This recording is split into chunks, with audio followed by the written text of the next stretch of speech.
Welcome back to the Vibe Shift Podcast. I'm so grateful you're here. Today we're going to continue this week's core problem. How do I stay grounded when my mind pulls me into fear, overwhelm, or reaction? But on the stage, we approach things a little differently. On the Vibe Shift Podcast, we focus heavily on practical grounding, awareness, and returning to the present moment. But here we step behind the curtain. We look at the deeper systems underneath human behavior itself. Because what I want you to understand today is this. Most people are not failing at life. Most people are operating from survival systems they do not yet fully understand. And that changes everything. So many people today live inside a constant internal storm. Overthinking, fear loops, catastrophic thoughts, emotional exhaustion, mental noise, constant reacting. And because these experiences feel so personal, people often conclude something is wrong with me.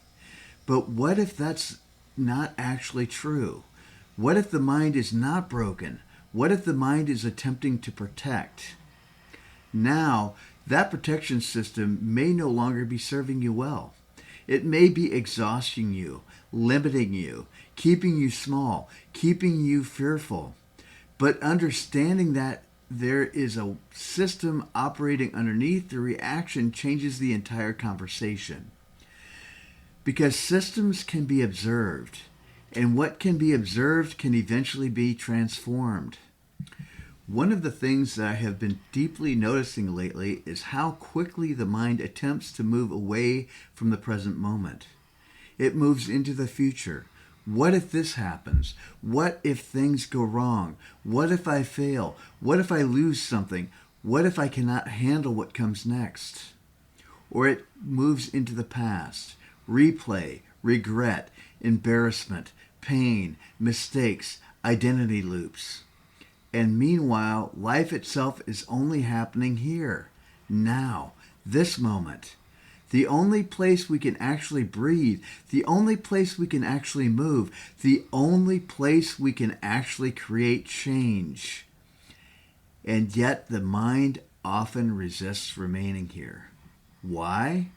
Because survival systems are constantly scanning for threats. That is what survival conditioning does. It attempts to predict danger before danger arrives. It attempts to prepare for pain before pain occurs. It attempts to create certainty in an uncertain world. But the problem is this. A nervous system that never feels safe eventually begins reacting to everything. And when that happens, even small stressors can feel enormous. An unanswered text message, a financial concern, a moment of rejection, a difficult conversation, a change in routine, a feeling inside the body. The system reacts, and then the mind creates stories around the reaction. This is where most people unknowingly become trapped. Not because they're weak, but because they're exhausted, deeply exhausted, and exhaustion changes perception. An exhausted mind struggles to trust. An exhausted nervous system struggles to rest. An exhausted emotional system struggles to remain grounded.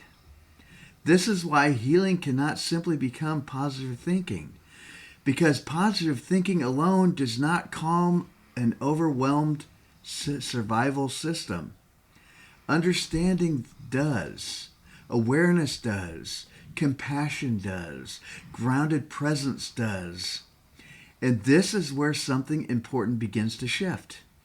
Because once we realize, oh, this is a system, we stop identifying so personally with every emotional wave. We stop saying, I am fear, and instead begin noticing my system is experiencing fear. That is a very different relationship. One creates fusion, the other creates awareness, and awareness creates space. Now, I also want to say something extremely important. Understanding the system is not about becoming passive. It's not about avoiding responsibility. It's not about saying, well, this is just how I am. No, It is about becoming conscious enough to stop living entirely on autopilot. Because unconscious systems create unconscious lives. But awareness creates choice, and choice changes trajectories. This is why rebuilding trust is such an important part of the entire process. Because many people are not only disconnected from themselves, they're disconnected from the trust itself. Trust in life, trust in their own resilience, trust in uncertainty, trust in unfolding processes. And without trust, the mind attempts to control everything. But life cannot fully be controlled. It can only be participated in. And perhaps that is part of the deeper invitation here. To move from reaction into relationship. Relationship with ourselves. Relationship with the present moment. Relationship with uncertainty. Relationship with life itself. Not from the space of perfect certainty, but from grounded participation. One breath at a time. One moment at a time. One system at a time.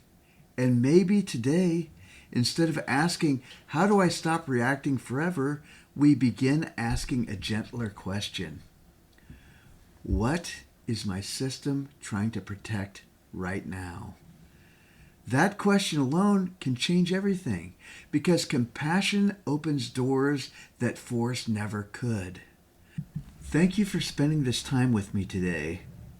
And if today's episode resonated with you, I invite you to continue this journey through today's Vibe Shift blog, where we bring together the deeper insights from this week's conversations and explore practical ways to begin working with the systems beneath fear, overwhelm, and emotional reaction.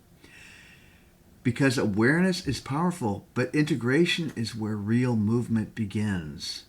Inside the blog, we explore how survival systems shape perception, why the present moment changes everything, the hidden cycle of emotional exhaustion, and how grounded awareness helps us rebuild trust within ourselves and within life.